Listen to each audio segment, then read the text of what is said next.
প্রিয় মুসলমান ভাইরা, আজকে একটি সুন্দর ঘটনা আপনাদের সামনে উপস্থাপন করব।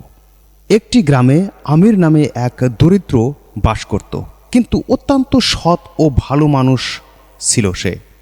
আমির সবসময় গ্রামের মানুষকে সাহায্য করত এবং সুখের সময় এক সুন্দর হাসি হাসত।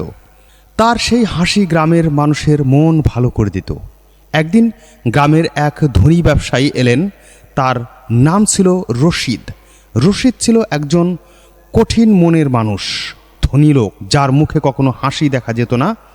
তিনি কাজের সময় সব কিছুতেই অস্থির থাকতেন, সব সময় দৌড়োদৌড়ি হুড়োহুড়ি করতেন, সব সময় চিন্তায় ডুবে থাকতেন। একদিন রশিদ গ্রামের মসজিদে নামাজ পড়তে গেলেন। নামাজ শেষে তিনি দেখলেন আমিরকে, যার মুখে সেই শান্তির হাসি।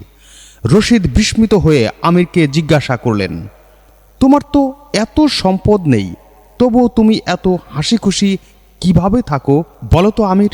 আমির মৃদু হাসি দিয়ে বলল, ভাই, আমার সম্পদ আছে, আমার ঈমান আর আমার আল্লাহর প্রতি অবিচল বিশ্বাস। আমি জানি যা কিছুই হোক, আল্লাহ সব সময় আমাদের সাথেই আছেন। এই বিশ্বাস আমাকে শান্তি দেয় এবং আমার হাসি ধরে রাখে। রশিদ একটু থমকে গেলেন। তিনি অনেক সম্পদের মালিক হলেও কখনো এভাবে ভাবেননি। রশিদ চিন্তায় পড়ে গেলেন। তিনি ভাবতে লাগলেন।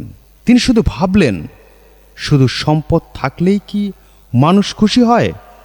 এরপর থেকে রশিদ ধীরে ধীরে আল্লাহর প্রতি আস্থা রাখা শুরু করলেন। তিনি দেখলেন তার মনও হালকা হয়ে যাচ্ছে এবং একদিন তিনিও আমিরের মতো হাসি মুখে জীবন কাটাতে শুরু করলেন।